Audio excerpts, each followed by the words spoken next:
जय माता दी सभी भक्तों को। जैसे कि हमारे घर नवरात्र इसमें चल रहा है, नवरात्र में सभी के घर में श्री सरस्वती दुर्गा का पाठ किया जाता है। तो पाठ करने से पहले हम लोग कवच को पढ़ते हैं, और कवच तो वैसे भी डेली पढ़नी चाहिए, इससे जो है बहुत लाभ मिलता है। कहते हैं हम लोग कवच पढ़ते हैं। ओम चंद्रिका देवी को नमस्कार। मार्कंडेय जी ने कहा, पितामह जो इस संसार में परम गोपनीय तथा मनुष्यों की सब प्रकार से रक्षा करने वाला है, और जो अब तक आपने दूसरे किसी के सामने प्रकट नहीं किया हो, ऐसा कोई साधन मुझे बताइए। ब्रह्मा जी बोले, ब्राह्मण, ऐसा साधन तो एक देवी का कवच ही है, जो गोपनीय से भी परम गोपनीय, पवित्र तथा संपूर्ण प्राणियों का उपकार करने वाला है। महामुनि उसे श्रवण करें। देवी की 9 मूर्तियां हैं, जिन्हें नवदुर्गा कहते हैं। उनके पृथक पृथक नाम बतलाए जाते हैं। प्रथम नाम शैलपुत्री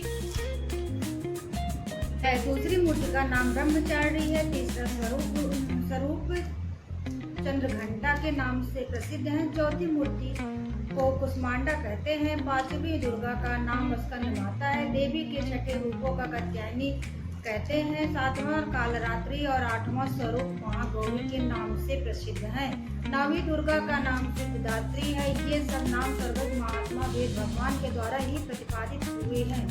जो मनुष्य अग्नि में जल रहा हो, रणभूमि में शत्रुओं से घिरा हो, विषम संकट फंस गया हो तथा इस प्रकार के भय से आतुर होकर जो भगवती दुर्गा की शरण में प्राप्त हो, उनका कभी अमंगल नहीं होता है। युद्ध के समय संकट में पड़ने पर भी उसके ऊपर कोई विपत्ति नहीं दिखाई देती है, शोक दुख और भय की प्राप्ति नहीं होती है। जिन्होंने भक्त पूर्वक देवी का स्मरण किया है, उनका निश्चय ही अविजय होता है। देवश्री जो तुम्हारा चिंतन करते हैं, उनकी तुम निस्संदेह रक्षा करती हो। चामुंडे देवी पेट पर आरूढ़ होती है, वराही भैंसे पर सवारी रहती है, इंद्रिका वाहन ऐरावत खाती है, वैष्णवी देवी गरुड़ पर ही आसन जमाती है, महेश्वरी वृषभर आरूढ़ होती है, कौमारिका वाहन मयूर है। भगवान विष्णु की प्रीतमा लक्ष्मी देवी कमल के आसन पर विराजमान है और हाथों में कमल धारण किए हुए है।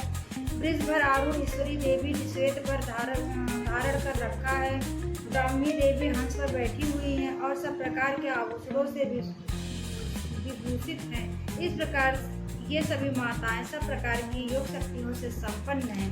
इनके सिवा और भी बहुत सी देवियां हैं, जो अनेक प्रकार के आभूषणों की शोभा से युक्त तथा नाना प्रकार रत्नों से सुशोभित हैं।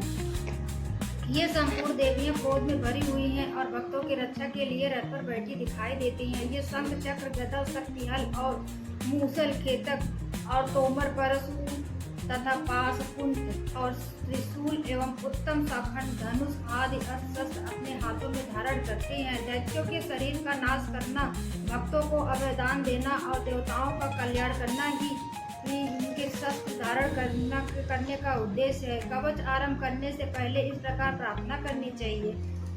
महान रौद्र, अत्यंत घोर पराक्रम, महान बल और महान उत्साह वाली देवी, तुम महान भय का नाश करने वाली हो, तुम्हें नमस्कार है। तुम्हारी ओर देखना भी कठिन है। शत्रुओं को भय बढ़ाने वाली जगदम्बे मेरी रक्षा करो। पूर्व दिशा में इंद्र शक्ति मेरी रक्षा करो। अग्निकोण में अग्नि शक्ति, दक्षिण दिशा में वाराही तथा नेत्र कोण में खड्गधारिणी मेरी रक्षा करें। पश्चिम दिशा में वारुणी और वायु कोण में मीट पर सवारी करने वाली देवी मेरी रक्षा। उत्तर दिशा में कौमारी और ईशान कोण में सूर्यधारिणी देवी रक्षा करें। ब्राह्मणी, तुम ऊपर की ओर से मेरी रक्षा करो और वैष्णवी देवी नीचे की ओर से मेरी रक्षा करें। इस प्रकार सबको अपना वाहन बनाने वाले चामुंडा देवी दसों दिशाओं में रक्षा करें। जया आगे की ओर से, विजय पीछे की ओर से मेरी रक्षा करें। वाम भाग में अजिता और दक्षिणा भाग में अपराजिता रक्षा करे। योगिनी शिखा की रक्षा करे। उमा मेरी मस्तक पर विराजमान होकर रक्षा करे। ललाट में लाल मालाधारी रक्षा करे और यशस्वी देवी मेरी भवों का रक्षण करें। भवों के मध्य भाग में त्रिनेत्रा और नथनों की यम घंटा देवी रक्षा करे। दोनों नेत्रों के मध्य भाग में शंखिनी और कानों में द्वारवासिनी रक्षा करे। काली देवी कपोलों की तथा भगवती शांकरी कानों के मूल भाग रक्षा करें। नासिका में सुगंधा और ऊपर के ओठों में चर्चिका देवी रक्षा करें। नीचे की ओठ में अमृत कला तथा जीवा में सरस्वती रक्षा करें।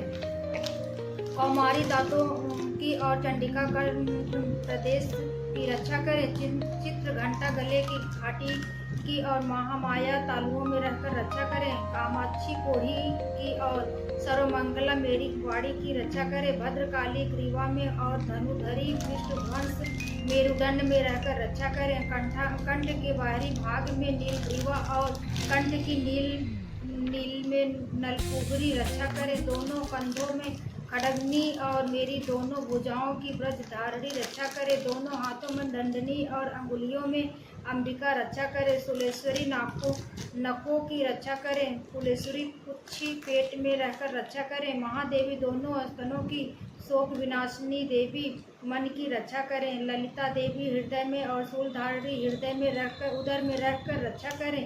नाभि में कामिनी और गुहा भाग गुहेश्वरी रक्षा करे। पूतना और कामिनी लिंग की और महिषावहिनी गुदा की रक्षा करें।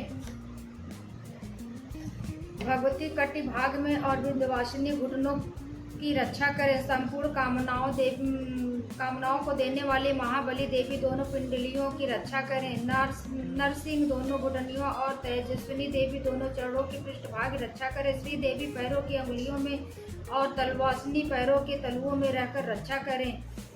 अपनी दाढ़ों के कारण भयंकर दिखने वाली इन दष्ट्रा काली देवी नखों की और उर्वशी सिनी देवी केशों की रक्षा करे। रोमावलियों के चित्रों में कोबेरी और त्वचा के वासीश्वरी देवी रक्षा करे। पार्वती देवी रत्न मंजा वसा मांस हड्डी और मेढक की रक्षा करे। आंतों की कालरात्रि और पित्त की भूतेश्वरी रक्षा करे। मूलाधार आदि कमल केशों में पद्मावती देवी और कप में चूड़ा देवी स्थित होकर रक्षा करे। नख के तेज की ज्वालामुखी रक्षा करे। जिसकी किसी भी अस्त्र से भेदन नहीं हो सकता वह अविद्या देवी शरीर की समस्त संधियों में रहकर रक्षा करे। ब्रह्माणी आप मेरे वीर की रक्षा करे। शस्त्रेश्वरी माया की तथा धर्म धारिणी देवी मेरी अहंकार मन और बुद्धि की रक्षा करे। हाथ में वज्र धारण करने वाली वज्र देवी मेरे प्राण अपान ज्ञान उदान और समान आयु की रक्षा करे। कल्याण से शोभित होने वाली भगवती कल्याण शोभना मेरे प्राण की रक्षा करे। रस रूप गंध शब्द और स्पर्श इन विषयों का अनुभव करते समय योगिनी देवी रक्षा करे तथा सत्य गुण रजोगुण और तमोगुण रक्षा सदा नारायणी देवी करें। वाराही आयु की रक्षा करें। वैष्णवी धर्म की रक्षा करे तथा चक्रिका चक्र धारण करने वाली देवी यश कीर्ति लक्ष्मी धन तथा विद्या की रक्षा करे। इंद्राणी आदि मेरे गोत्र की रक्षा करे। चंडिके तुम मेरे पशुओं की रक्षा करो। महालक्ष्मी पुत्रों की रक्षा करे और भैरवी पत्नी की रक्षा करे। मेरे पति की सुखता तथा मार्ग की क्षेम करी रक्षा करे। राजा के दरबार में महालक्ष्मी रक्षा करे तथा सब और व्याप्त रहने वाली विजया देवी संपूर्ण भों से मेरी रक्षा करें। देवी जो स्थान कवच में नहीं कहा गया है तो रक्षा से रहित है वह सब तुम्हारे द्वारा सुरक्षित हो, क्योंकि तुम विजयशालिनी और पाप नाशिनी हो। यदि आपने अपने शरीर का भला चाहते हो तो मनुष्य बिना कवच के कहीं न पग रखे।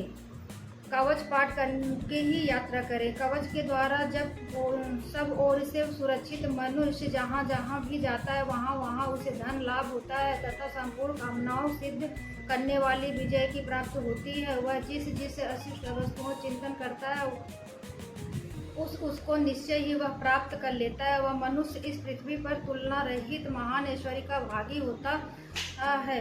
कवच में सुरक्षित मनुष्य निर्भय हो जाता है। युद्ध में उसकी पराजय नहीं होती है तथा वह तीनों लोकों में पूजनीय होता है। देवी का यह कवच देवताओं के लिए भी दुर्लभ है। जो प्रतिदिन नियम पूर्वक तीनों संध्याओं के समय श्रद्धा के साथ इसका पाठ करता है उसे देवी कला प्राप्त होती है तथा वह तीनों लोकों में कहीं भी पराजित नहीं होता है।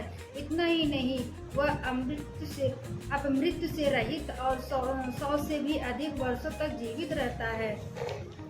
मकरी चेचक और कोढ़ आदि इसकी संपूर्ण व्याधियां नष्ट हो जाती है। कनेर भाग अफीम धतूरे आदि का श्रावर विषय साप और बिच्छू काटने के से चढ़ा हुआ योग आदि से बनने वाला कृत्रिम विष, ये सब प्रकार के विष दूर हो जाते हैं, इनका कोई असर नहीं होता है। इस पृथ्वी पर मारण, मोहन आदि जितने आभिचारिक प्रयोग होते हैं तथा इस प्रकार के जितने मंत्र यंत्र होते हैं, ये सब इस कवच के हृदय में धारण कर लेने पर उस मनुष्य को देखते ही नष्ट हो जाते हैं।